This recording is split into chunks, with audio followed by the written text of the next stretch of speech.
अगर ये वजीफा मुबारक करने वाला नस्ल दर नस्ल अमीर ना हो तो मैं अल्लाह की कसम उठा के कहता हूं कि मैं उसका जिम्मेदार हूं।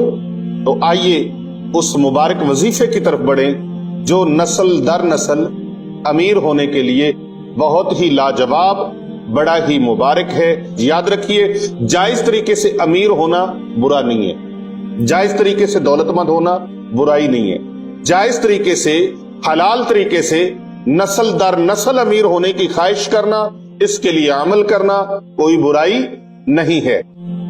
जो मनकूल अज़कार हैं या अक़वाले बुजुर्गाने दीन से हैं, वो वज़ाइफ वो विर्द करे, ये हो ही नहीं सकता कि उसकी दुआ अल्लाह के दरबार में रद्द हो जाए। मकबूल होगी उसकी दुआ, लेकिन मकबूल होने के लिए इस जिस्म को रिज़्क़े हराम से ना पाला हो, रिज़्क़े हलाल से पाला हो, तय्यब रिज़्क़ से पाला हो।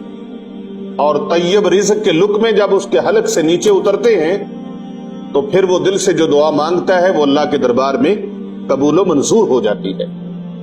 तो आइए अपने मुबारक वजीफा की तरफ बढ़ते हैं कि अगर कोई शख्स चाहता है कि वो नस्ल दर नस्ल अमीर हो जाए, वो भी अमीर हो जाए, उसकी नस्लें भी अमीर हो जाए, उसकी दौलत किसी सूरत कम ना हो, खत्म ना हो, बल्कि बढ़ती रहे, तो उसके लिए ये बहुत मुअस्सर अमल मुबारक है और इतना पुरतसीर अमल है कि बाद नमाज फजर आपने इसको शुरू करना है, बावजू रहना है, अपना मामूल बना लें, इस वजीफा मुबारक को पढ़ते रहें, अल्लाह के दरबार में दुआ करते रहें। इंशाअल्लाह दौलत आनी शुरू हो जाएगी और दौलत का सिलसिला इतना बढ़ेगा कि ये सिर्फ आप तक नहीं बल्कि आपकी आने वाली 7 नस्लें भी बैठकर ये रिज़्क़ खाएंगी, रिज़्क़ खत्म नहीं होगा।